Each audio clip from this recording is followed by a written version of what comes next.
नमस्ते, welcome to the UPSC podcast channel. आज हमारी इंडियन पॉलिटी श्रृंखला में हम चर्चा करेंगे चैप्टर 41 यूनियन टेरिटरीज पर। तो चलिए सीधे मुद्दे पर आते हैं। कॉन्स्टिट्यूशन का आर्टिकल 1 वो कहता है कि भारत की टेरिटरी मतलब जो पूरा भारत का इलाका है उसमें 3 तरह की चीजें आती हैं। हाँ, 3 कैटेगरीज हैं। एक तो हो गए राज्यों के क्षेत्र, टेरिटरीज ऑफ द स्टेट्स। दूसरे संघ राज्य क्षेत्र यानी यूनियन टेरिटरीज या यूटीज जिन्हें हम कहते हैं जी। और तीसरे ऐसे क्षेत्र जिन्हें भारत सरकार भविष्य में कभी भी एक्वायर कर सकती है, मतलब किसी संधि से या खरीद कर या जैसे भी हो। बिल्कुल, अक्वायर्ड टेरिटरीज। फिलहाल की स्थिति देखें तो हमारे पास 28 राज्य हैं। सही। 8 केंद्र शासित प्रदेश हैं। हाँ, 8। और कोई एक्वायर्ड टेरिटरी अभी नहीं है। नहीं है, अभी कोई नहीं है। और यहाँ ना ये समझना बहुत जरूरी है कि स्टेट्स और यूटीज में बेसिक फर्क क्या है। हाँ, ये फंडामेंटल डिफरेंस क्या है? देखिए, जो राज्य हैं स्टेट्स, वो भारत के फेडरल सिस्टम के सदस्य हैं। अब फेडरलिज्म का मतलब ही है शक्तियों का बंटवारा, है ना? हाँ, डिस्ट्रीब्यूशन ऑफ पावर सेंटर और स्टेट्स के बीच। बिल्कुल। राज्यों की अपनी लेजिस्लेटिव पावर्स हैं, एग्जीक्यूटिव पावर्स हैं, उनके अपने सब्जेक्ट्स हैं जिन पर वो कानून बना सकते हैं, अपना शासन चला सकते हैं। राइट।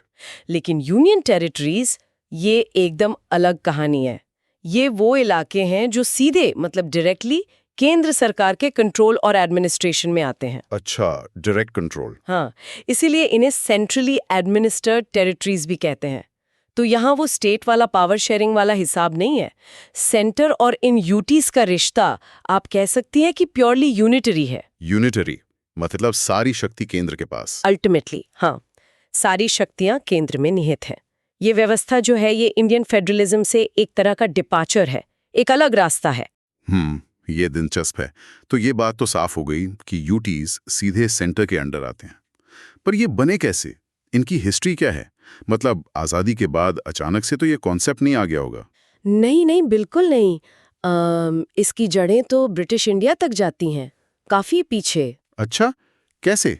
देखिए, 1874 में अंग्रेजों ने कुछ इलाकों को शेड्यूल्ड डिस्ट्रिक्ट्स के तौर पर डेजिग्नेट किया था। शेड्यूल्ड डिस्ट्रिक्ट्स ये क्या थे? ये थोड़े अलग किस्म के इलाके थे, शायद पिछड़े हुए या कुछ खास एडमिनिस्ट्रेटिव ज़रूरत वाले, जहां नॉर्मल लॉज पूरी तरह लागू नहीं होते थे। बाद में इन्हीं को चीफ कमिश्नर्स प्रोविंसेस कहा जाने लगा। चीफ कमिश्नर प्रोविंसेस, ओके, मतलब इनका हेड चीफ कमिश्नर होता था। हाँ, जो सीधे वाइसरॉय या केंद्र सरकार को रिपोर्ट करता था। गवर्नर वाले प्रांतों से अलग इनका एडमिनिस्ट्रेशन था। समझ गया। फिर जब देश आज़ाद हुआ और 1950 में संविधान लागू हुआ, तब राज्यों और क्षेत्रों का वो 4 स्तरीय क्लासिफिकेशन था ना? हाँ, वो ABCD वाला, part A, part B, part C states और पार्ट डी टेरिटरीज। वो थोड़ा कंफ्यूजिंग सा लगता था। बिल्कुल, वो था भी कंफ्यूजिंग। तो जो पुराने चीफ कमिश्नर्स प्रोविंसेस थे और कुछ छोटी रियासतें थीं, उनको पार्ट सी स्टेट्स की श्रेणी में डाल दिया और अंडमान निकोबार द्वीप समूह अकेला पार्ट डी टेरिटरी था। अच्छा, अंडमान पार्ट डी में था? हाँ, इसीलिए 1956 में एक बड़ा रीऑर्गेनाइजेशन हुआ। वो 7th कॉन्स्टिट्यूशनल अमेंडमेंट एक्ट और स्टेट्स रीऑर्गेनाइजेशन एक्ट पास हुए थे ना? हाँ, 1956 का स्टेट्स रीऑर्गेनाइजेशन एक्ट, वो तो लैंडमार्क है। भाषा के आधार पर राज्यों का गठन। बिल्कुल। तो उसी प्रोसेस में एडमिनिस्ट्रेशन को सिंप्लीफाई करने के लिए ये पार्ट सी और पार्ट डी वाली कैटेगरीज को खत्म कर दिया गया और इनमें से ज्यादातर इलाकों को यूनियन टेरिटरीज का नया स्टेटस दे दिया गया। ओह, तो 1956 में ये यूटीज का कॉन्सेप्ट फॉर्मलाइज हुआ एक तरह से। हाँ, आप कह सकते हैं कि मौजूदा यूटी सिस्टम का स्टार्टिंग पॉइंट वही था। अच्छा, तो 1956 में ये यूटीज बने, लेकिन हमने देखा है कि इनमें से कुछ यूटीज बाद में फुल फ्लेज्ड स्टेट्स भी बन गए। हाँ, हिमाचल, मणिपुर, त्रिपुरा, मिजोरम, अरुणाचल प्रदेश और गोवा भी, ये सब पहले यूटीज ही थे, है ना? बिल्कुल सही कहा। ये एक बड़ा इंटरेस्टिंग एवोल्यूशन रहा है। इन क्षेत्रों को शायद शुरू में यूटी इसलिए बनाया गया ताकि केंद्र इन पर स्पेशल अटेंशन दे सके, इनके डेवलपमेंट पे फोकस कर सके। ये शायद स्ट्रेटेजिक रीजंस रहे हों। हाँ, या उनकी यूनिक स्ट्रेटेजिक या कल्चरल नीड्स को एड्रेस किया जा सके। फिर जैसे जैसे ये क्षेत्र डेवलप हुए, इनकी अपनी पॉलिटिकल एस्पिरेशंस बढ़ी, तो इन्हें स्टेटहुड यानी पूर्ण राज्य का दर्जा दे दिया गया, ज्यादा ऑटोनॉमी के लिए। मतलब यूटी का दर्जा कोई परमानेंट फिक्सचर नहीं है? बिल्कुल नहीं, ये बदल सकता है। दूसरी तरफ कुछ इलाके हमने यूरोपियन पावर्स से एक्वायर किए थे। हाँ, जैसे पुर्तगाल से गोवा, दमन और दीव, और दादरा और नगर हवेली, और फ्रांस से पुदुचेरी। हाँ, पुदुचेरी, जिसे पहले पांडिचेरी कहते थे, इन्हें भी शुरू में यूनियन टेरिटरीज बनाया गया। शायद मकसद ये था कि इन्हें इंडियन एडमिनिस्ट्रेटिव सिस्टम में धीरे धीरे इंटीग्रेट किया जाए, इनकी अलग पहचान को ध्यान में रखते हुए। और इनमें से गोवा बाद में राज्य बन गया। हाँ, गोवा 1987 में राज्य बना, लेकिन बाकी यूटीज बने रहे और हाल में तो दमन दीव और दादरा नगर हवेली का मर्जर भी हो गया। राइट। तो आज की तारीख में मतलब अभी कौन कौन से यूनियन टेरिटरीज हैं, एक बार लिस्ट हो जाए तो कंफ्यूजन नहीं रहे। जरूर। अभी हमारे पास 8 यूनियन टेरिटरीज हैं। मैं उनके बनने के साल के साथ बताती हूँ, हालांकि कुछ की हिस्ट्री उससे भी पुरानी है, जैसा हमने देखा। हाँ, ठीक है। पहला, अंडमान और निकोबार द्वीप समूह। ये 1956 से यूटी है। Strategic location. बिल्कुल। दूसरा, दिल्ली। ये भी 1956 से यूटी है, लेकिन 1992 में 69th अमेंडमेंट से इसे स्पेशल स्टेटस मिला और ये national capital territory of Delhi बन गया। हाँ, एनसीटी ऑफ दिल्ली, अपनी विधानसभा और मंत्री परिषद के साथ। जी, हालांकि एलजी के पास काफी पावर्स हैं, वो एक अलग डिस्कशन है। तीसरा, लक्षद्वीप। ये भी 1956 में यूटी बना। इसका नाम पहले लैकडीव, मिनिकॉय एंड एमिंडिवी आइलैंड्स था शायद। हाँ, 1973 तक वही नाम था, फिर लक्षद्वीप हुआ। इसकी भी स्ट्रेटेजिक इंपॉर्टेंस और यूनिक कल्चर है। चौथा, पुडुचेरी। फ्रेंच वाला। हाँ, ये 1962 में फॉर्मल ट्रीटी के बाद यूटी बना। 2006 तक पुडुचेरी कहलाता था। इसकी भी अपनी विधानसभा और मंत्री परिषद है दिल्ली की तरह, पर कुछ अंतर है। अच्छा, पांचवा, चंडीगढ़। चंडीगढ़। ये 1966 में बना, जब पंजाब का रीऑर्गेनाइजेशन हुआ और हरियाणा बना। हाँ, ये तो जॉइंट कैपिटल है पंजाब और हरियाणा की। बिल्कुल, और खुद एक यूटी भी है। इसका एडमिनिस्ट्रेशन सीधे केंद्र सरकार देखती है। छठा, जम्मू और कश्मीर। ये नया है, 2019 में बना। हाँ, तत्कालीन राज्य को रीऑर्गेनाइज करके बनाया गया। इसके पास अपनी विधानसभा होगी, थियोरेटिकली मतलब अभी लागू नहीं हुई। अभी राष्ट्रपति शासन है। सातवां, लद्दाख। ये भी 2019 में जेएनके रीऑर्गेनाइजेशन से बना। और इसके पास विधानसभा नहीं होगी। नहीं, ये सीधे केंद्र एडमिनिस्टर करेगा, चंडीगढ़ की तरह। और आठवां और सबसे नया, दादरा और नगर हवेली और दमन और दीव। हाँ, ये मर्जर वाला 2020 में। जी, ये दो पहले से मौजूद यूटीज, दादरा और नगर हवेली 1961 से यूटी और दमन और दीव 1962 से यूटी को मर्ज करके बनाया गया है। तो ये लिस्ट काफी डायनामिक रही है। स्टेट से यूटी बनना, यूटी से स्टेट बनना और यूटीज का आपस में मर्ज होना भी। अब सवाल ये उठता है कि इन यूटीज को बनाने के पीछे आखिर क्या कारण रहे हैं? Why create UTs at all? मतलब राज्यों से ही काम क्यों नहीं चल सकता था? जरूर कोई सॉलिड रीजंस होंगे। बिल्कुल, कोई एक सिंगल रीजन नहीं है, बल्कि अलग अलग यूटीज के बनने के पीछे अलग अलग तरह के फैक्टर्स काम कर रहे थे। इनको हम कुछ ब्रॉड कैटेगरीज में बांटकर समझ सकते हैं। हाँ, बताइए। पहली कैटेगरी है पॉलिटिकल एंड एडमिनिस्ट्रेटिव कंसिडरेशन, मतलब राजनीतिक और प्रशासनिक जरूरतें। जैसे दिल्ली और चंडीगढ़। एग्जैक्टली। दिल्ली देश की राजधानी है। Parliament, central government offices, supreme court, embassies सब यहीं हैं। अगर दिल्ली किसी एक राज्य का हिस्सा होती तो सोचिए कितना कॉन्फ्लिक्ट और इंटरेस्ट हो सकता था। नेशनल कैपिटल पर केंद्र का सीधा कंट्रोल होना जरूरी समझा गया। हाँ, ये तो लॉजिकल लगता है। और चंडीगढ़ का केस अलग है। 1966 में जब पंजाब और हरियाणा बने, दोनों चंडीगढ़ को अपनी राजधानी बनाना चाहते थे, तो विवाद सुलझाने के लिए इसे यूटी बना दिया गया और दोनों की कॉमन कैपिटल घोषित कर दिया गया। यहाँ पॉलिटिकल कॉम्प्रोमाइज और एडमिनिस्ट्रेटिव कन्वीनियंस दोनों बातें थीं। ठीक है। दूसरी कैटेगरी? दूसरी है कल्चरल डिस्टिंक्टिवनेस, यानी सांस्कृतिक विशिष्टता। कुछ इलाके ऐसे थे जिनकी कल्चर बाकी देश से काफी अलग थी और उसे प्रिजर्व करना जरूरी समझा गया। जैसे पुडुचेरी, फ्रेंच इन्फ्लुएंस वाला। बिल्कुल, पुडुचेरी में आज भी फ्रेंच इन्फ्लुएंस दिखता है आर्किटेक्चर में, स्ट्रीट नेम्स में, खान-पान में। इसी तरह दादरा और नगर हवेली और दमन और दीव में पोर्चुगीज कल्चर की झलक है। इन्हें अलग यूटी बनाकर इनकी यूनिक आइडेंटिटी को मेंटेन करने की कोशिश की गई। अच्छा, और तीसरी कैटेगरी है स्ट्रेटेजिक इंपॉर्टेंस, यानी सामरिक महत्व। कुछ यूटीज अपनी लोकेशन की वजह से भारत के लिए स्ट्रेटेजिकली बहुत इंपॉर्टेंट है। अंडमान और निकोबार और लक्षद्वीप। हाँ, अंडमान निकोबार बंगाल की खाड़ी में और लक्षद्वीप अरब सागर में। ये हमारे आइलैंड टेरिटरीज हैं जो हमें इंडियन ओशन रीजन में एक महत्वपूर्ण प्रेजेंस देते हैं। हमारी maritime security, surveillance, naval basis के लिए ये वाइटल हैं। इन्हें सीधे केंद्र के कंट्रोल में रखना नेशनल सिक्योरिटी के लिहाज से जरूरी माना गया। हाँ, बात तो सही है। अगर ये किसी राज्य का हिस्सा होते तो शायद केंद्र के लिए एक्शन लेना उतना क्विक ना होता। शायद। चौथी कैटेगरी है special treatment and care of the backward and tribal people, यानी पिछड़े और जनजातीय लोगों के लिए विशेष व्यवस्था। ये नॉर्थ ईस्ट वाले यूटीज के लिए होगा जो बाद में राज्य बन गए। हाँ बिल्कुल। मिजोरम, मणिपुर, त्रिपुरा, अरुणाचल प्रदेश, ये सब शुरू में यूटीज थे। ये इलाके काफी पिछड़े थे या यहाँ बड़ी संख्या में ट्राइबल पॉपुलेशन रहती थी जिनकी अपनी अलग जरूरतें और जीवन शैली थी। इन्हें यूटी बनाने का मकसद था कि केंद्र सरकार इन पर स्पेशल फोकस कर सके, इनके डेवलपमेंट के लिए ज्यादा रिसोर्सेज दे सके और इनकी ट्राइबल आइडेंटिटी और इंटरेस्ट को प्रोटेक्ट कर सके। और फिर जब डेवलप हो गए तो स्टेटहुड मिल गया। हाँ, जब वो पॉलिटिकली और इकोनॉमिकली मैच्योर हो गए। ठीक है, ये कैटेगराइजेशन काफी हेल्पफुल है समझने के लिए कि हर यूटी की अपनी एक वजह है। पॉलिटिकल, कल्चरल, स्ट्रैटेजिक, डेवलपमेंटल, अलग-अलग लॉजिक्स काम कर रहे हैं। अब जरा हाल के बदलावों पर आते हैं। 2019 में जम्मू कश्मीर का रीऑर्गेनाइजेशन और 2020 में दादरा नगर हवेली और दमन दीव का मर्जर, ये बड़े कदम थे। इनके पीछे सरकार ने क्या रैशनल दिया था? हाँ, ये रीसेंट डेवलपमेंट्स काफी सिग्निफिकेंट है। पहले जम्मू कश्मीर की बात करते हैं।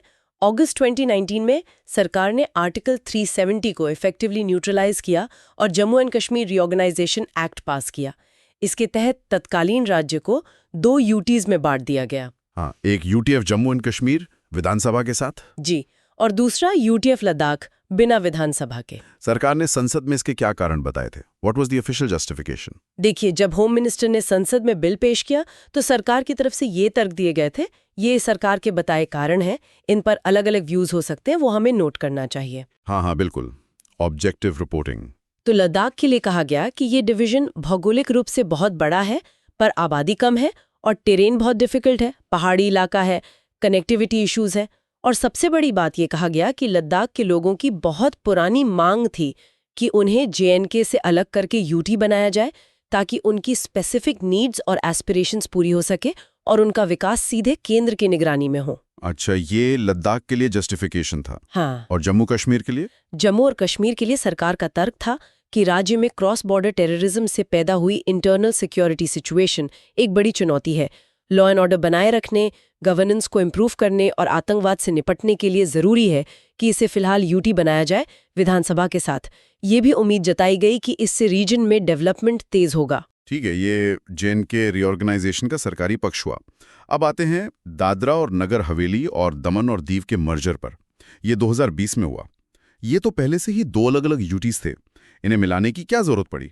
बिल्कुल, दादरा और नगर हवेली 1961 से यूटी था और दमन और दीव 1962 से। 2020 में Dadra Nagar हवेल and Daman and Diu merger of union territories act 2019 के जरिए इन दोनों को मिलाकर एक सिंगल यूटी बना दिया गया। इसके पीछे क्या लॉजिक दिया गया? What was the governments reasoning for the merger? सरकार ने बिल पेश करते समय कई प्रैक्टिकल रीजंस गिनाए। पहला, एडमिनिस्ट्रेटिव एफिशिएंसी और रिड्यूसिंग डुप्लीकेशन, मतलब प्रशासनिक कुशलता बढ़ाना और दोहराव कम करना। हाँ, कहा गया कि दोनों यूटीज छोटे हैं, पास पास हैं और एडमिनिस्ट्रेटिव सेटअप भी काफी मिलता जुलता था। इतिहास, भाषा, संस्कृति में भी काफी समानताएं थीं। कई सीनियर ऑफिसर्स जैसे सेक्रेटरी, पुलिस चीफ, वो दोनों यूटीज का काम देख रहे थे जो इनएफिशिएंट था। उन्हें ऑल्टरनेट डेज पर दोनों जगह जाना पड़ता था जिससे उनकी अवेलेबिलिटी कम होती थी और सुपरविजन भी प्रभावित होता था। ये तो दिक्कत वाली बात थी। दूसरा कारण बताया गया वेस्टफुल एक्सपेंडिचर। 2 अलग सेक्रेटेरिएट, पैरेलल डिपार्टमेंट्स होने से इंफ्रास्ट्रक्चर और मैन पावर का डुप्लीकेशन हो रहा था। 2 अलग बजट, 2 अलग एडमिनिस्ट्रेटिव स्ट्रक्चर्स मेंटेन करना कॉस्टली था, बेवजह का खर्चा बढ़ रहा था। सही बात है, छोटे इलाकों के लिए 2-2 सेटअप। तीसरा, बेटर सर्विस डिलीवरी। उम्मीद थी कि मर्जर से एडमिनिस्ट्रेशन स्ट्रीमलाइन होगा, ऑफिसर्स का बेहतर यूटिलाइजेशन होगा और लोगों को सर्विसेज बेहतर मिलेंगी, कोऑर्डिनेशन आसान होगा, लोकल लेवल पर भी और केंद्र सरकार के साथ भी। ओके, और कुछ? हाँ, केडर मैनेजमेंट में भी दिक्कतें थीं, कर्मचारियों के करियर प्रोग्रेशन वगैरह में। मर्जर्स से उसे आसान बनाने की बात कही गई और अंत में इसे सरकार की minimum government maximum governance policy के तहत उठाया गया कदम बताया गया। मिनिमम गवर्नमेंट मैक्सिमम गवर्नेंस, हाँ ये नारा तो काफी सुना है। तो मतलब कम प्रशासनिक तामझाम के साथ बेहतर शासन देना, ये उद्देश्य बताया गया। समझ गया।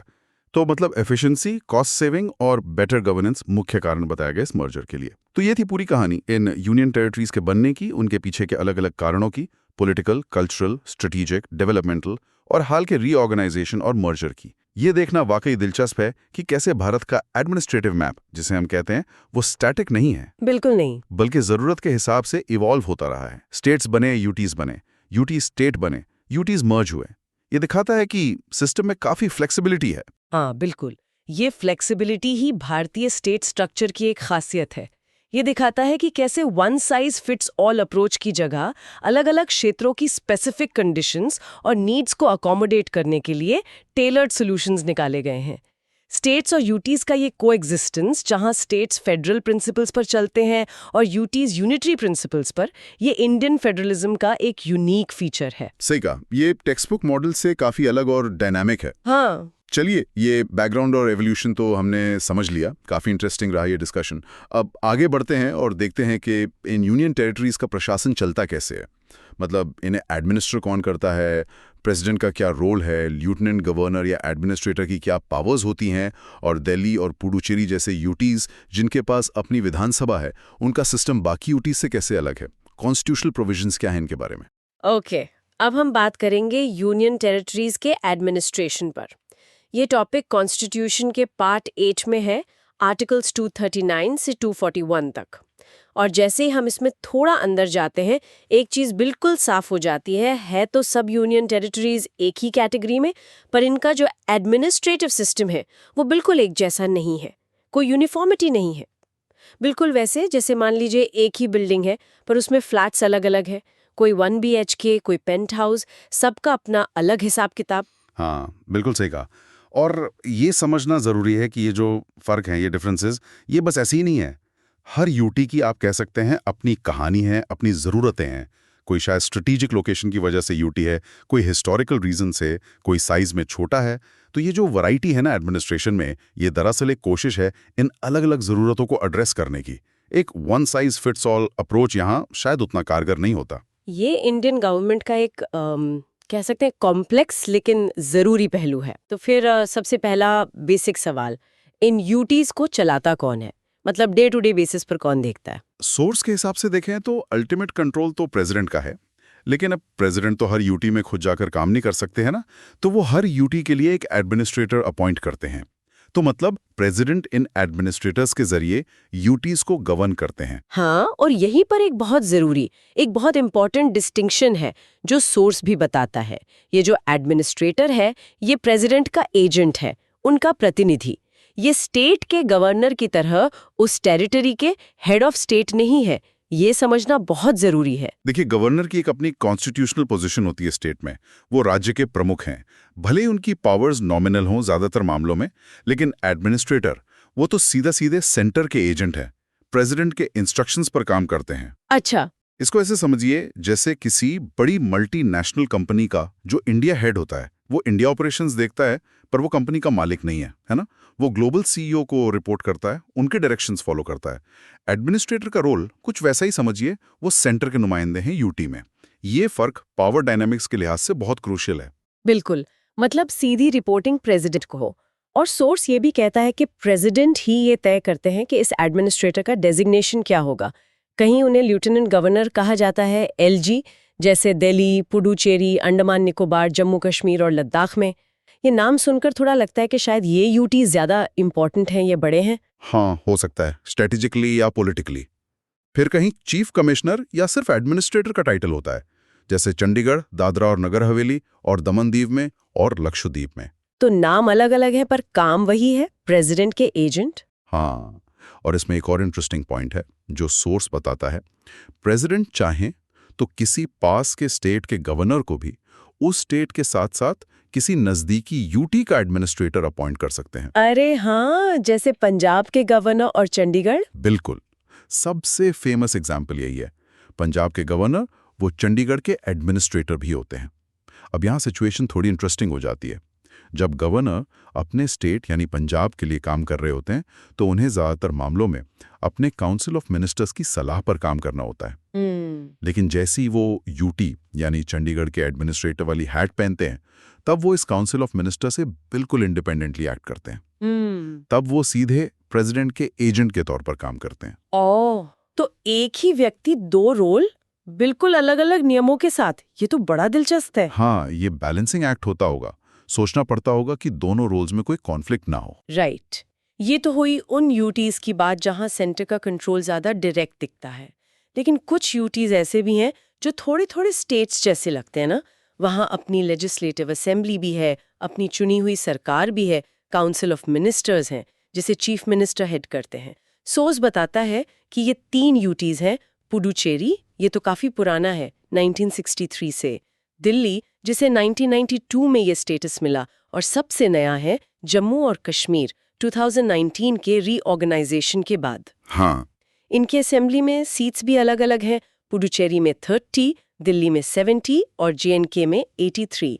शायद ये उनके साइज या पॉपुलेशन को दिखाता है। हाँ बिल्कुल। और ये 3 यूटीज बाकी 5 से यानी अंडमान निकोबार, चंडीगढ़, दादरा नगर हवेली और दमन दीव, लक्षद्वीप, लद्दाख, ध्यान रहे दादरा नगर हवेली और दमन दीव अब एक ही यूटी हैं।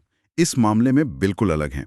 बाकी 5 में ऐसे पॉपुलर पॉलिटिकल इंस्टीट्यूशंस मतलब चुनी हुई लोकल सरकार नहीं है। वहाँ एडमिनिस्ट्रेशन सीधा एडमिनिस्ट्रेटर के जरिए सेंटर चलाता है। अच्छा। इसको ऐसे समझ सकते हैं जैसे कुछ जॉइंट फैमिलीज में हर छोटे परिवार को अपने घर के मामलों में काफ़ी ऑटोनॉमी होती है, रेगुलर चर्चा होती है जैसे असेंबली। जबकि कुछ फैमिलीज में जो बड़े बुजुर्ग होते हैं जैसे सेंटर, वही सारे मुख्य फैसले लेते हैं, भले ही रोजमर्रा के काम बाकी लोग देख रहे हों। दोनों मॉडल्स की अपनी वजहें हो सकती हैं, साइज, स्ट्रेटेजिक इंपॉर्टेंस या बस हिस्टोरिकल वजहें। लेकिन जैसा अक्सर होता है, कहानी में एक लेकिन है, एक ट्विस्ट है। सोर्स इशारा कर रहा है कि भाई असेंबली मिल गई, इसका मतलब ये नहीं कि इन यूटीज को स्टेट जैसी पूरी आज़ादी मिल गई। एक सुप्रीम कंट्रोल वाली बात कही जा रही है। जरा इसको खोलिए, ये सुप्रीम कंट्रोल का क्या मतलब है प्रैक्टिकली? ये शायद सबसे जरूरी, सबसे क्रिटिकल पॉइंट है सेंटर यूटी रिलेशंस को समझने के लिए, खासकर इन 3 यूटीज के कॉन्टेक्स्ट में। सोर्स बिल्कुल साफ कहता है, लेजिस्लेटिव असेंबली और काउंसिल ऑफ मिनिस्टर्स होने के बावजूद प्रेसिडेंट यानी सेंटर और पार्लियामेंट का सुप्रीम कंट्रोल इन यूटीज पर बना रहता है। वो कम नहीं होता, सेंटर के पास ही रहता है। कोई उदाहरण दे सकते हैं? हाँ, सोचिए जैसे कॉलेज स्टूडेंट्स को हॉस्टल में रहने की, अपनी एक्टिविटीज प्लान करने की थोड़ी बहुत फ्रीडम होती है। वो अपनी मेस कमेटी बना सकते हैं, कल्चरल फेस्ट ऑर्गेनाइज कर सकते हैं। लेकिन हॉस्टल के जो मेन रूल्स हैं, डिसिप्लिन हैं, टाइमिंग्स हैं, फीस स्ट्रक्चर है, ये सब तो वार्डन या कॉलेज एडमिनिस्ट्रेशन ही तय करता है ना? स्टूडेंट्स अपनी कमेटी बना सकते हैं, लेकिन वो एडमिनिस्ट्रेशन के रूल्स को बदल नहीं सकते। यहाँ पार्लियामेंट और प्रेसिडेंट एक तरह से कॉलेज एडमिनिस्ट्रेशन की तरह हैं। समझ गई। तो ये सुप्रीम कंट्रोल दिखता कैसे है एक्शन में, खासकर जब कानून बनाने की बात आती है, मतलब लेजिस्लेटिव पावर्स के मामले में? स्टेट्स में तो क्लियर डिवीजन है, union list, state list, concurrent list. UTs में क्या सिस्टम है? यहीं पर ये सुप्रीम कंट्रोल सबसे ज्यादा साफ नजर आता है। सोर्स कहता है कि पार्लियामेंट किसी भी यूनियन टेरिटरी के लिए तीनों lists, union list, state list, concurrent list के किसी भी सब्जेक्ट पर कानून बना सकती है। एक मिनट, क्या कहा? स्टेट लिस्ट पर भी। ये तो बहुत बड़ी बात है। स्टेट्स के मामले में तो स्टेट लिस्ट उनका एक्सक्लूसिव डोमेन होता है नॉर्मल हालात में। तो ये तो स्टेट्स और यूटीज के बीच एक बहुत बड़ा फंडामेंटल डिफरेंस हुआ। बिल्कुल, यही तो की डिफरेंस है। और ये पावर सिर्फ उन यूटीज के लिए नहीं है जहां असेंबली नहीं है, बल्कि पुडुचेरी, दिल्ली और जेएनके जैसी यूटीज के लिए भी हैं जिनकी अपनी लोकल लेजिस्लेचर है। अच्छा, उनके लिए भी। हाँ, उनकी अपनी असेंबली होने से पार्लियामेंट की स्टेट लिस्ट पर कानून बनाने की पावर कम नहीं होती। अगर पार्लियामेंट को लगता है कि किसी यूटी के लिए स्टेट लिस्ट के किसी सब्जेक्ट पर भी नेशनल इंटरेस्ट में कानून बनाना जरूरी है, तो वो बना सकती है। और अगर कभी ऐसा हो कि पार्लियामेंट के बनाए कानून और यूटी असेंबली के बनाए कानून में कोई टकराव हो, कोई कॉन्फ्लिक्ट हो, तो पार्लियामेंट का कानून ही माना जाएगा, वही प्रिवेल करेगा। ओहो। ये सेंटर यूटी रिलेशनशिप का एक डिफाइनिंग फीचर है। स्कूल का उदाहरण लें तो जैसे स्कूल एडमिनिस्ट्रेशन, पार्लियामेंट ने कोई रूल बनाया कि भाई सभी क्लासेस में वीकली टेस्ट होगा। अब अगर कोई क्लास टीचर, यूटी असेंबली कहती है कि नहीं, मेरी क्लास में तो मंथली टेस्ट होगा, तो स्कूल का रूल ही चलेगा। भले ही क्लास टीचर को अपनी क्लास के डे टू डे पढ़ाई के शेड्यूल दूसरे स्टेट लिस्ट मैटर्स बनाने की थोड़ी फ्लेक्सिबिलिटी हो। तो फिर सवाल उठता है कि अगर पार्लियामेंट सभी लिस्ट पर कानून बना सकती है, तो फिर इन यूटीज की असेंबलीज का क्या रोल है? उनकी लेजिस्लेटिव पावर्स क्या हैं फिर? नहीं, ऐसा नहीं है कि उनका कोई रोल नहीं है। उनकी भी अपनी पावर्स हैं, लेकिन उन पर कुछ सीमाएं हैं, लिमिटेशंस हैं, जैसा सोर्स डिटेल में बताता है। देखिए, पहला, पुडुचेरी असेंबली। ये स्टेट लिस्ट और कॉन्करेंट लिस्ट दोनों के सब्जेक्ट्स पर कानून बना सकती है। इसको अगर दिल्ली और जेएनके से कंपेयर करें तो सब्जेक्ट्स के मामले में थोड़ी ज्यादा लेजिस्लेटिव फ्रीडम लगती है, क्योंकि इस पर स्टेट लिस्ट में कोई खास सब्जेक्ट वाइज रोक नहीं बताई गई है। अच्छा, और दिल्ली? दिल्ली का तो बहुत सुनते हैं हम। हाँ, दिल्ली असेंबली ये स्टेट लिस्ट के सब्जेक्ट्स पर कानून बना सकती है, लेकिन 3 बहुत इंपॉर्टेंट सब्जेक्ट्स को छोड़कर। वो हैं पब्लिक ऑर्डर, पुलिस और लैंड। इन 3 पर दिल्ली असेंबली कानून नहीं बना सकती, ये सीधे सेंटर के पास है। इसके अलावा वो कॉन्करेंट लिस्ट पर भी कानून बना सकती है, और यही 3 सब्जेक्ट्स, पब्लिक ऑर्डर, पुलिस और लैंड, अक्सर दिल्ली की चुनी हुई सरकार और सेंटर, जिसे एलजी रिप्रेजेंट करते हैं, के बीच फ्रिक्शन का, झगड़े का कारण बनते हैं, जैसा हम न्यूज में देखते रहते हैं। हाँ, ये तो रोज की कहानी है लगभग। बिल्कुल, जैसे घर में बच्चों को कह दिया जाए कि तुम अपनी पढ़ाई, खेल कूद, दोस्तों से मिलना, ये सब देख लो, लेकिन घर की सिक्योरिटी, पुलिस, बाहर कौन आ जा रहा है, पब्लिक ऑर्डर और प्रॉपर्टी के कागजात, लैंड, ये हम ही देखेंगे। कुछ वैसा ही है। ठीक है, और जम्मू कश्मीर का क्या सीन है? जम्मू एंड कश्मीर असेंबली, इसका सेटअप काफ़ी हद तक दिल्ली जैसा है। ये स्टेट लिस्ट के सब्जेक्ट्स पर कानून बना सकती है, लेकिन यहाँ भी 2 एक्सेप्शंस हैं, पब्लिक ऑर्डर और पुलिस। ये दोनों सेंटर के पास हैं। हाँ, एक फ़र्क है कि लैंड का सब्जेक्ट जेएनके असेंबली के पास है, जो दिल्ली में नहीं है।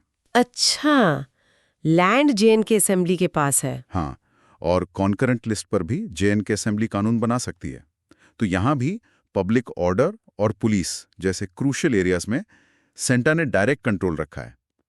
इन लिमिटेशन से ये बिल्कुल साफ हो जाता है कि सेंटर इन स्ट्रैटेजिकली इंपॉर्टेंट यूटीज में कुछ कोर एरियाज में अपना कंट्रोल बनाए रखना चाहता है, भले ही वहाँ इलेक्टेड गवर्नमेंट हो। ये काफी क्लियर हो गया। लेजिस्लेटिव पावर्स में भी एक हायरार्की दिखती है, पार्लियामेंट सबसे ऊपर। अब सोर्स एक और तरह की पावर का जिक्र कर रहा है, प्रेसिडेंट की रेगुलेशन बनाने की पावर। ये क्या अलग चीज है लॉज से? हाँ, ये एक स्पेशल लेजिस्लेटिव पावर है जो प्रेसिडेंट के पास है, लेकिन कुछ खास यूटीज के लिए। सोर्स बताता है कि president Andaman and Nicobar islands, Lakshadweep, Dadra and Nagar Haveli and Daman and Diu और लद्दाख के लिए रेगुलेशंस बना सकते हैं। किस लिए? वहां की peace, progress and good government के लिए, मतलब शांति, प्रगति और सुशासन के लिए। और ध्यान दीजिए, ये ज्यादातर वो यूटीज हैं जहां लेजिस्लेटिव असेंबली नहीं है। लद्दाख इस लिस्ट में 2019 के बाद शामिल हुआ। अच्छा, तो ये रेगुलेशंस कितने पावरफुल होते हैं? क्या ये बस एग्जीक्यूटिव ऑर्डर्स जैसे हैं? नहीं नहीं, बिल्कुल नहीं। सोर्स साफ कहता है कि ये रेगुलेशंस बहुत पावरफुल हैं। इनका स्टेटस और इफेक्ट बिल्कुल पार्लियामेंट के बनाए एक्ट जैसा ही होता है। अरे वाह! और इससे भी आगे, प्रेसिडेंट द्वारा बनाए गए ये रेगुलेशंस पार्लियामेंट के किसी मौजूदा एक्ट को भी, अगर वो एक्ट इन यूटीज पर लागू होता है, तो उस एक्ट को रिपील यानी रद्द करना या अमेंड यानी संशोधित करना भी कर सकते हैं, जहां तक वो यूटी कंसर्न्ड है। ये प्रेसिडेंट को एक तरह से फास्ट ट्रैक लेजिस्लेटिव कैपेबिलिटी देता है इन स्पेसिफिक यूटीज के लिए, जिनकी शायद अपनी यूनिक कंडीशंस हो, जैसे वो बहुत दूर हैं, छोटी आबादी है या कोई खास ज़रूरतें हैं। हो सकता है हर छोटी चीज़ के लिए पार्लियामेंट का पूरा प्रोसेस फॉलो करना वहाँ प्रैक्टिकल ना हो, तो ये पावर गवर्नेंस को ज़्यादा रिस्पॉन्सिव बनाती है इन जगहों पर। सोचिए, जैसे किसी दूर के आइलैंड पर कोई इमरजेंसी आ गई, तो प्रेसिडेंट फौरन एक रेगुलेशन इशू करके सिचुएशन हैंडल कर सकते हैं। इंटरेस्टिंग, काफी पावरफुल है ये। अच्छा, और पुडुचेरी का क्या? वहां तो असेंबली है, क्या वहां भी प्रेसिडेंट रेगुलेशंस बना सकते हैं? हाँ, सोर्स कहता है कि पुदुचेरी के केस में भी प्रेसिडेंट रेगुलेशंस बना सकते हैं, लेकिन सिर्फ एक खास सिचुएशन में। वो सिचुएशन है जब वहां की असेंबली या तो सस्पेंडेड हो, जैसे प्रेसिडेंट्स रूल लगा हो, या डिसॉल्व हो गई हो, मतलब भंग हो गई हो, शायद इलेक्शन होने वाले हों या सरकार गिर गई हो, मतलब जब वहां चुनी हुई सरकार फंक्शन नहीं कर रही हो। तो ये पुडुचेरी के लिए रेगुलर पावर नहीं है, बल्कि एक तरह की बैकअप या इमरजेंसी लेजिस्लेटिव पावर है, ताकि गवर्नेंस में कोई खालीपन, कोई वैक्यूम ना आए।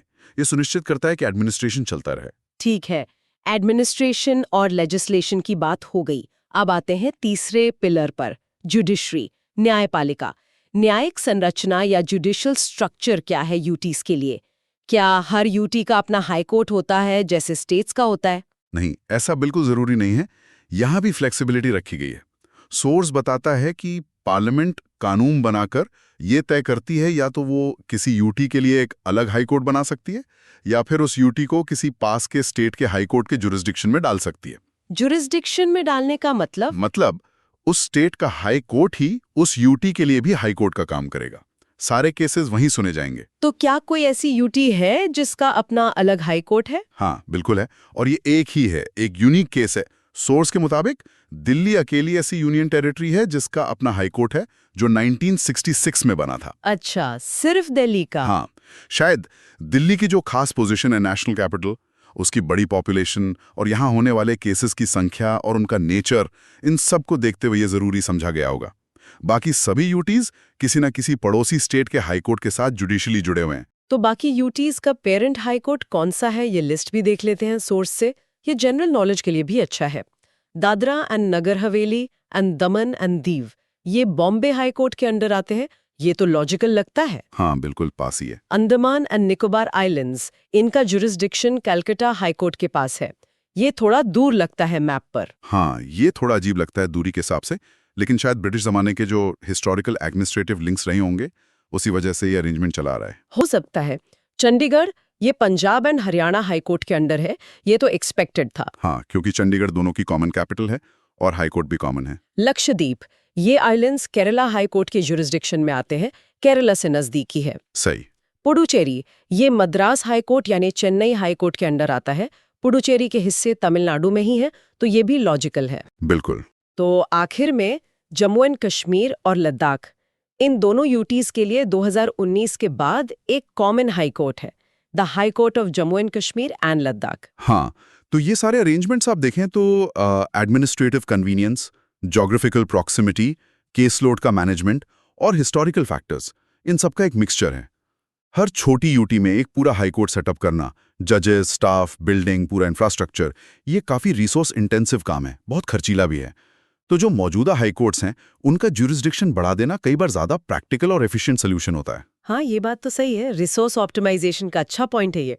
जैसे आसपास की कई हाउसिंग सोसाइटीज मिलकर एक कॉमन स्विमिंग पूल या जिम शेयर कर लेती है। बिल्कुल बिल्कुल वैसा ही, ताकि सबको सुविधा भी मिल जाए और खर्चा भी बढ़ जाए। सही कहा।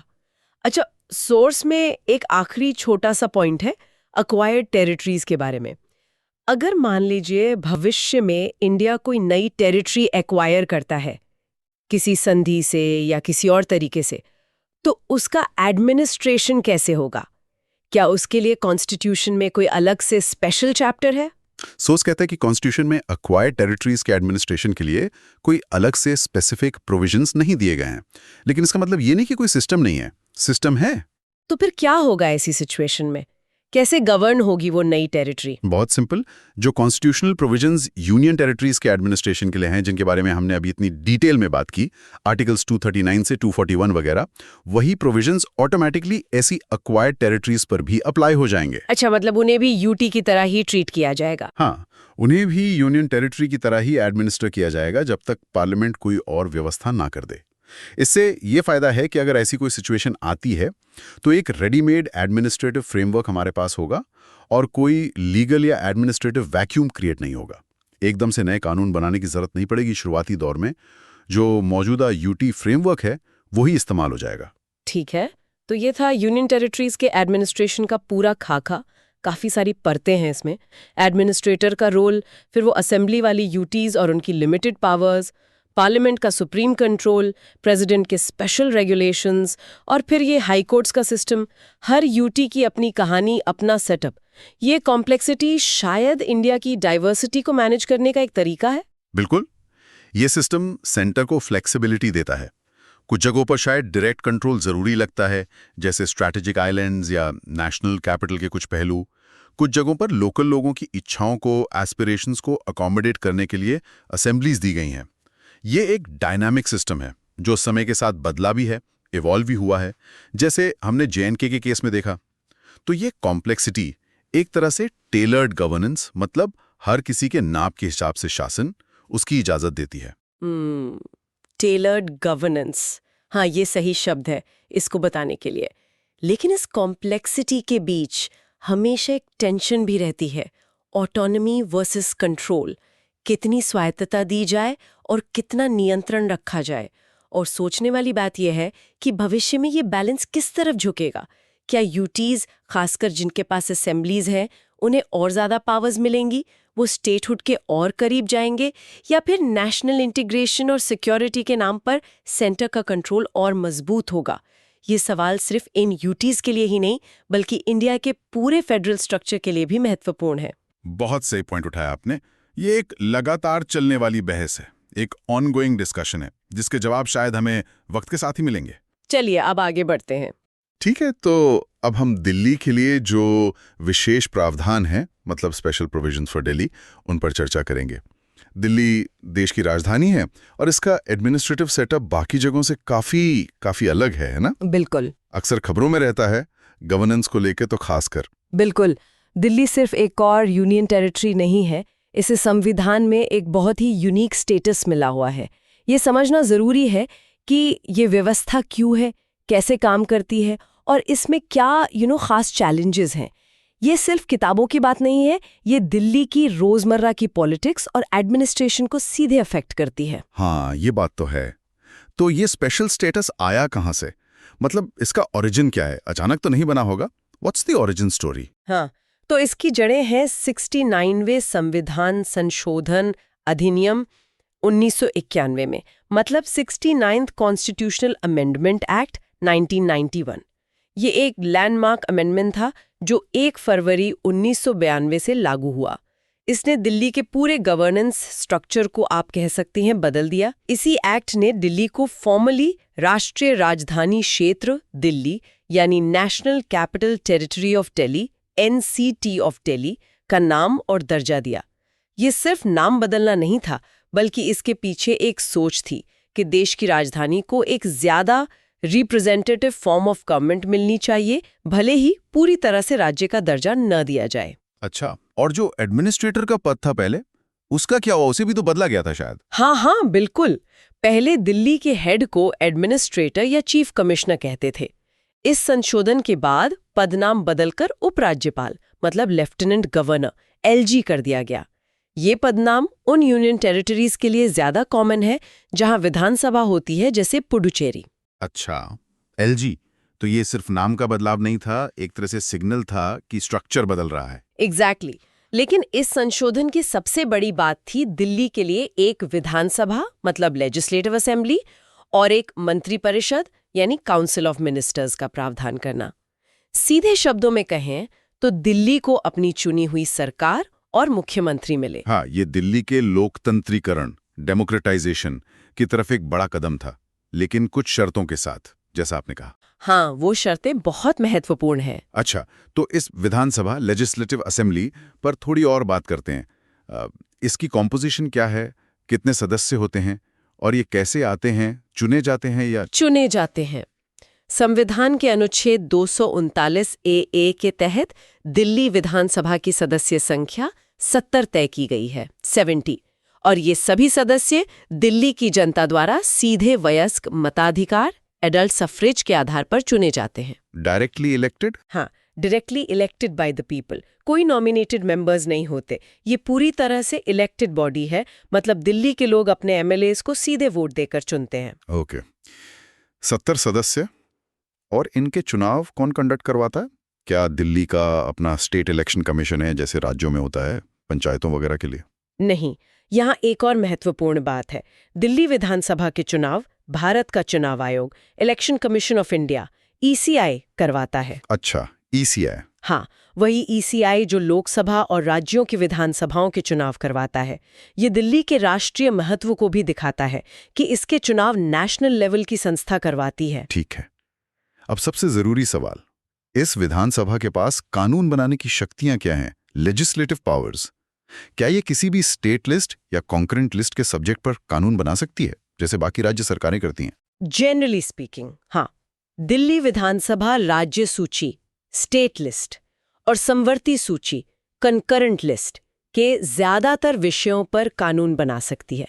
स्टेट लिस्ट मतलब वो विषय जो सामान्यतः राज्यों के अधिकार क्षेत्र में आते हैं, और कंकरेंट लिस्ट मतलब वो विषय जिन पर केंद्र और राज्य दोनों कानून बना सकते हैं। ज्यादातर विषय, मतलब इसमें कुछ एक्सेप्शंस हैं, कोई पेंच है? हाँ, और यही एक्सेप्शंस दिल्ली के गवर्नेंस मॉडल की सबसे डिफाइनिंग फीचर है और अक्सर फ्रिक्शन का कारण भी बनती हैं।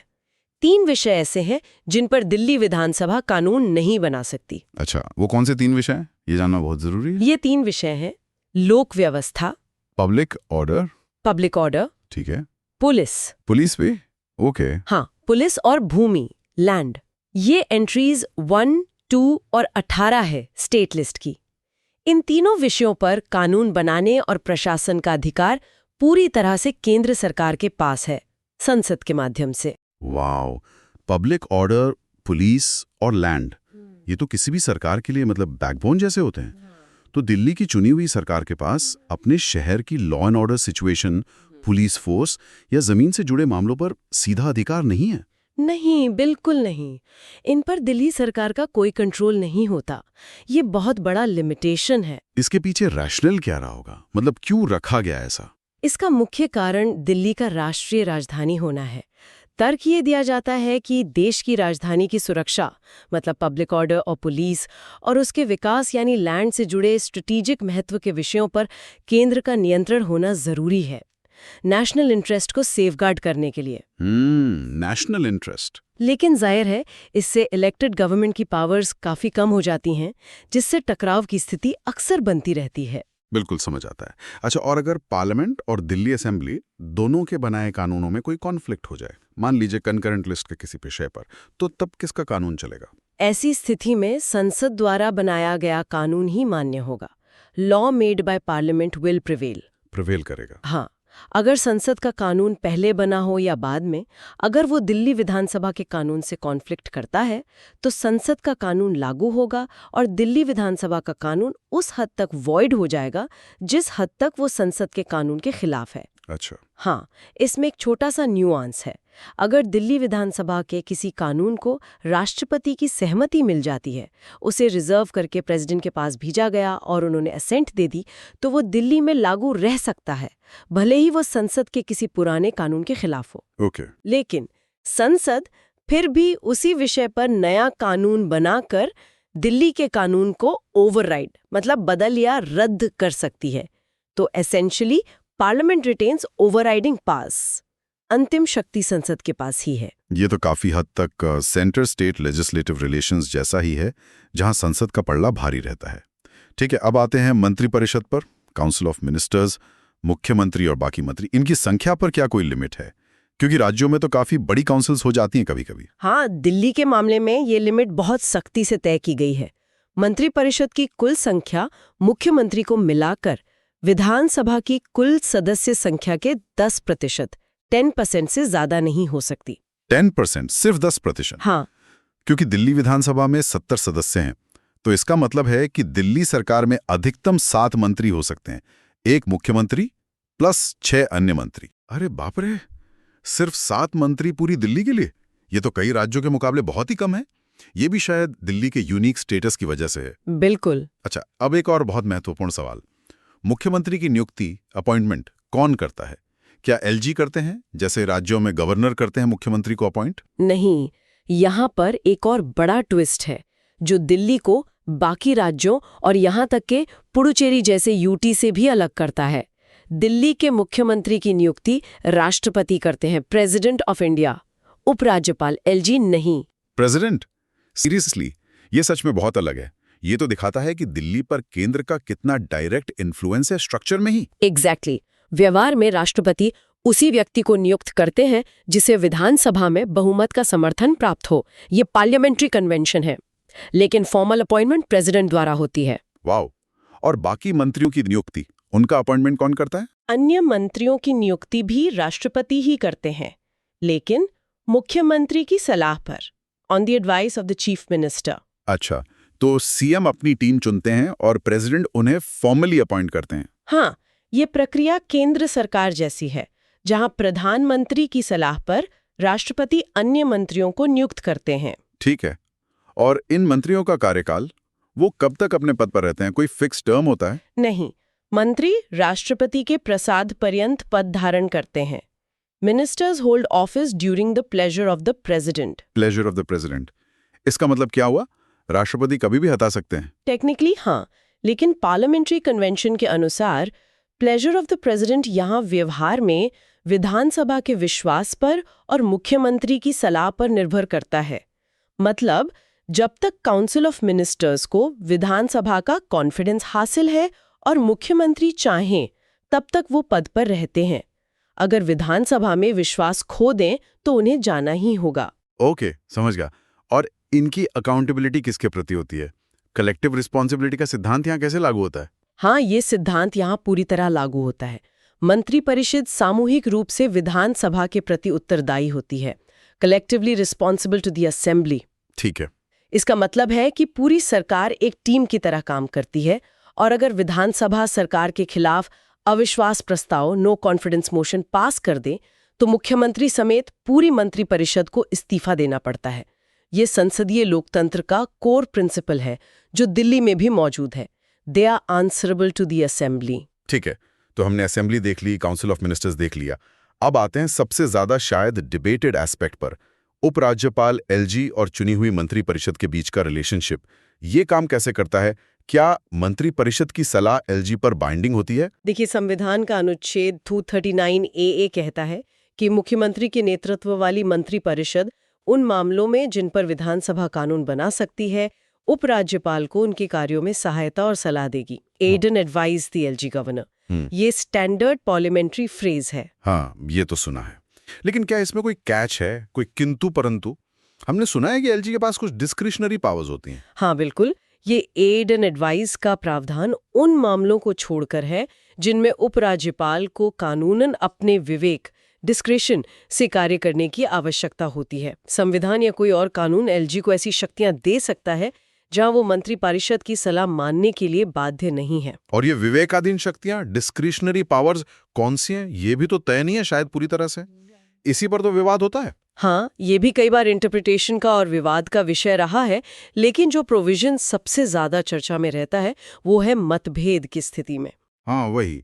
अगर किसी मुद्दे पर एलजी और मिनिस्टर्स के बीच डिफरेंस ऑफ ओपिनियन हो जाए तो ये तो दिल्ली में मतलब रोज की बात लगती है। कभी कभी फाइल्स रोक दी, फैसले पर सवाल उठाया, तब क्या मैकेनिज्म है? यहीं पर दिल्ली का गवर्नेंस मॉडल सबसे यूनिक और जटिल हो जाता है। अगर एलजी और उनके मंत्रियों के बीच किसी ऐसे मामले पर जहां एलजी को अपने विवेक से काम नहीं करना है, फिर भी कोई मतभेद होता है, डिफरेंस ऑफ ओपिनियन होता है, तो एलजी उस मामले को निर्णय के लिए राष्ट्रपति के पास भेजेंगे। Refer the matter to the president for decision. President के पास? हाँ, और राष्ट्रपति जो भी निर्णय देंगे एलजी उसी के अनुसार कार्य करेंगे। Act accordingly. अरे, मतलब अंतिम फैसला राष्ट्रपति का हुआ, यानी इफेक्टिवली केंद्र सरकार का, चुनी हुई सरकार की सलाह के ऊपर। हाँ, इस प्रावधान के तहत यही इंटरप्रिटेशन निकलता है। और जब तक राष्ट्रपति का फैसला नहीं आता, अगर मामला अर्जेंट है तो एलजी को ये अधिकार भी है कि वो स्थिति को संभालने के लिए वो कदम उठाएं जो उन्हें जरूरी लगे, pending the decision of the president. ये मैकेनिज्म तो दिखाता है कि दिल्ली की चुनी हुई सरकार की शक्तियां मतलब एब्सोल्यूट नहीं है। केंद्र सरकार, प्रेसिडेंट और एलजी के माध्यम से बहुत महत्वपूर्ण हस्तक्षेप कर सकती हैं। बिल्कुल। और इसी वजह से अक्सर एलजी और दिल्ली सरकार के बीच पावर टसल देखने को मिलता है। ये एक तरह का सेफ्टी वाल्व या चेक मैकेनिज्म है केंद्र के हाथ में, नेशनल कैपिटल के कॉन्टेक्स्ट में। ये वाकई एक बहुत ही नाजुक संतुलन बनाने की कोशिश लगती है। अच्छा, अब एक और स्थिति की कल्पना करते हैं। अगर कभी ऐसा हो जाए कि दिल्ली का प्रशासन इन संवैधानिक प्रावधानों के अनुसार चलाना मुश्किल हो जाए, मान लीजिए कॉन्स्टिट्यूशनल मशीनरी ही फेल हो जाए, तब क्या होगा? क्या यहां भी राज्यों की तरह राष्ट्रपति शासन, प्रेसिडेंट्स रूल लग सकता है? हाँ, इसका भी प्रावधान है अनुच्छेद 329 AB में। अगर राष्ट्रपति इस बात से संतुष्ट है, सैटिस्फाइड, किस आधार पर? हाँ, संतुष्ट है, चाहे एलजी की रिपोर्ट पर या अन्यथा। अदरवाइज शब्द महत्वपूर्ण है, मतलब किसी और सोर्स से भी जानकारी मिल सकती है कि ऐसी स्थिति आ गई है जहां एनसीटी का प्रशासन अनुच्छेद 239 AA या उसके तहत बने किसी कानून के अनुसार नहीं चलाया जा सकता, तो राष्ट्रपति आदेश द्वारा अनुच्छेद 239 AA के किसी भी प्रावधान के संचालन को निलंबित कर सकते हैं, सस्पेंड कर सकते हैं, ऑपरेशन को सस्पेंड कर सकते हैं। हाँ, और राष्ट्रपति उस अवधि के लिए क्षेत्र के प्रशासन के लिए ऐसे जरूरी प्रावधान, इंसिडेंटल और कॉन्सिक्वेंशियल प्रोविजंस भी बना सकते हैं जो उन्हें ठीक लगे। इफेक्टिवली ये दिल्ली में राष्ट्रपति शासन लगाने जैसा ही है। President can impose his her rule in the territory. तो ये काफी हद तक राज्यों के लिए जो आर्टिकल 356 है वैसा ही हुआ। हाँ, भावना और प्रक्रिया काफी मिलती जुलती है। जैसे राज्यों में गवर्नर की रिपोर्ट पर या अन्यथा राष्ट्रपति शासन लगता है, वैसे ही यहाँ एलजी की रिपोर्ट पर या अन्यथा राष्ट्रपति या कदम उठा सकते हैं। ये दिखाता है कि केंद्र सरकार के पास दिल्ली के शासन को सीधे अपने हाथ में लेने की आपातकालीन शक्ति, इमरजेंसी पावर भी है। ठीक है, अब एक और पावर की बात करते हैं, अध्यादेश, ऑर्डिनेंस जारी करने की शक्ति। क्या एलजी भी अध्यादेश जारी कर सकते हैं जैसे गवर्नर राज्यों में करते हैं जब विधानसभा सत्र में ना हो? हाँ, अनुच्छेद 239(b) उपराज्यपाल को ये शक्ति देता है जब विधानसभा सत्र में न हो, during the recess of the assembly, और एलजी को लगता है कि ऐसी परिस्थितियां मौजूद हैं जिनके लिए तत्काल कार्रवाई आवश्यक है, तो वो उन सभी विषयों पर अध्यादेश जारी कर सकते हैं जिन पर विधानसभा को कानून बनाने की शक्ति है। ओके, मतलब जिन विषयों पर असेंबली कानून बना सकती है उन पर एलजी ऑर्डिनेंस ला सकते हैं जब असेंबली सेशन में ना हो। सही। और इस अध्यादेश की लीगल स्टैंडिंग क्या होती है? क्या ये एक्ट के बराबर होता है? हाँ, अध्यादेश का वही बल और प्रभाव होता है, सेम फोर्स एंड इफेक्ट, जो विधानसभा द्वारा पारित अधिनियम एक्ट का होता है। मतलब वो टेम्पररी होते हुए भी लागू कानून की तरह ही काम करता है। लेकिन इसे बाद में विधानसभा से अप्रूव कराना पड़ता होगा, राइट? जैसे बाकी ऑर्डिनेंसेस के साथ होता है। बिल्कुल, हर ऐसे अध्यादेश को विधानसभा के पुनः संवेद होने पर रीअसेंबली पर उसके सामने रखा जाना चाहिए, और विधानसभा के पुनः संवेद होने के 6 सप्ताह 6 वीक्स के भीतर इसे विधानसभा द्वारा अनुमोदित अप्रूव्ड किया जाना चाहिए। 6 वीक्स फ्रॉम रीअसेंबली? हाँ, अगर 6 हफ्ते के अंदर विधानसभा इसे डिसअप्रूव करने का प्रस्ताव पास कर देती है या अप्रूव करने का प्रस्ताव पास नहीं करती, तो अध्यादेश समाप्त हो जाता है। ये 6 वीक्स की अवधि तब शुरू होती है जब विधानसभा दोबारा बैठती है। क्या एलजी से 6 हफ्ते से पहले भी वापस ले सकते हैं अगर उन्हें लगे कि अब जरूरत नहीं है? हाँ, उपराज्यपाल किसी भी समय अध्यादेश वापस ले सकते हैं, withdraw an ordinance at any time. ये उनकी पावर है। क्या कोई ऐसी सिचुएशन है जब एलजी अध्यादेश जारी नहीं कर सकते भले ही विधानसभा सत्र में ना हो? हाँ, 2 मुख्य स्थितियां हैं। पहला, जब विधानसभा भंग कर दी गई हो, डिसॉल्व्ड हो। जाहिर है, जब सभा ही नहीं है तो अध्यादेश किसके लिए? हाँ, लॉजिकल है। दूसरा, जब अनुच्छेद 239(a) के तहत विधानसभा का कामकाज निलंबित, सस्पेंडेड हो, जैसे कि राष्ट्रपति शासन जैसी स्थिति में, तब भी एलजी अध्यादेश जारी नहीं कर सकते। ओके, डिसॉल्व्ड या सस्पेंडेड असेंबली के समय नहीं। और क्या कोई और कंडीशन है, खासकर राष्ट्रपति की भूमिका को लेकर? क्योंकि हमने देखा प्रेसिडेंट का रोल काफी है दिल्ली में। हाँ, एक बहुत महत्वपूर्ण शर्त है अध्यादेश को लेकर भी। एलजी ऐसा कोई भी अध्यादेश राष्ट्रपति से निर्देश, इंस्ट्रक्शंस प्राप्त किए बिना जारी नहीं कर सकते अगर 3 कंडीशंस हैं इसमें। अच्छा, क्या है वो कंडीशंस? पहला, अगर उस अध्यादेश जैसे प्रावधान वाले विधेयक, बिल को विधानसभा में पेश करने के लिए राष्ट्रपति की पूर्व मंजूरी जरूरी होती। ओके। दूसरा, अगर एलजी उस जैसे विधेयक को राष्ट्रपति के विचार के लिए आरक्षित करना, रिजर्व करना जरूरी समझते। और तीसरा, अगर विधानसभा का उसी तरह का अधिनियम, एक्ट, राष्ट्रपति की सहमति, असेंट के बिना अमान्य, इनवैलिड होता। मतलब एसेंशियली जिन मामलों में राष्ट्रपति की भूमिका विधायी प्रक्रिया, लेजिस्लेटिव प्रोसेस में आती है। एग्जैक्टली, उन मामलों में अध्यादेश जारी करने से पहले भी एलजी को राष्ट्रपति से क्लियरेंस लेनी होगी। राष्ट्रपति की पूर्व अनुमति, prior permission of the president के बिना ऐसा अध्यादेश न तो जारी किया जा सकता है, न ही वापस लिया जा सकता है। तो अध्यादेश जारी करने की शक्ति पर भी केंद्र का राष्ट्रपति के माध्यम से काफी नियंत्रण है। ये दिल्ली के गवर्नेंस मॉडल के सेंट्रल थीम को फिर से रीइंफोर्स करता है कि यहाँ चुनी हुई सरकार और विधानसभा तो है, लेकिन साथ साथ केंद्र का मजबूत नियंत्रण भी बना हुआ है। एकदम सही कहा आपने। ये सारी व्यवस्था, वो सीमित विधायी शक्तियां, पब्लिक ऑर्डर, पुलिस, लैंड को छोड़कर, मुख्यमंत्री की नियुक्ति राष्ट्रपति द्वारा, मंत्रियों की संख्या पर 10% की सीमा, एलजी के साथ मतभेद होने पर राष्ट्रपति को रेफरल, राष्ट्रपति शासन की संभावना और अध्यादेश पर भी राष्ट्रपति का नियंत्रण, ये सब मिलकर दिल्ली के विशेष और अक्सर विवादित प्रशासनिक ढांचे को बनाते हैं। हाँ, ये दिखाता है कि कैसे राष्ट्रीय राजधानी होने के नाते इसे एक संतुलित लेकिन जटिल गवर्नेंस स्ट्रक्चर दिया गया है, जो पूरी तरह न तो राज्य है न ही एक सामान्य यूनियन टेरिटरी। एक सुई जेनरस केस है ये, मतलब अपने आप में अनोखा। वाकई काफी लेयर्स हैं इसमें, और ये समझना जरूरी है कि ये सिर्फ थ्योरेटिकल बातें नहीं हैं। इनका असर दिल्ली के विकास, प्रशासन और राजनीति पर रोज पड़ता है। ये पावर डायनामिक्स लगातार न्यायिक समीक्षा, जुडिशियल रिव्यू और राजनीतिक बहस का केंद्र भी बने रहते हैं। बिल्कुल। ये दिखाता है कि संविधान कितना लिविंग डॉक्यूमेंट है, जो अलग-अलग परिस्थितियों के लिए अलग-अलग सॉल्यूशंस बनाने की कोशिश करता है, चाहे वो कितने भी जटिल क्यों ना हो। हाँ, और ये प्रावधान संविधान निर्माताओं की उस सोच को दर्शाते हैं, जहां उन्हें एक तरफ दिल्ली की जनता को लोकतांत्रिक अधिकार देने थे, वहीं दूसरी तरफ राष्ट्रीय राजधानी के रूप में इसके विशेष महत्व और सुरक्षा चिंताओं का भी ध्यान रखना था। ये संतुलन बनाना हमेशा से एक चैलेंज रहा है और शायद आगे भी रहेगा। ठीक है, तो उम्मीद है कि हमारी आज की चर्चा अध्याय 41 केंद्र शासित प्रदेश के इस हिस्से पर, खासकर दिल्ली के विशेष प्रावधानों पर, आपको पसंद आई होगी।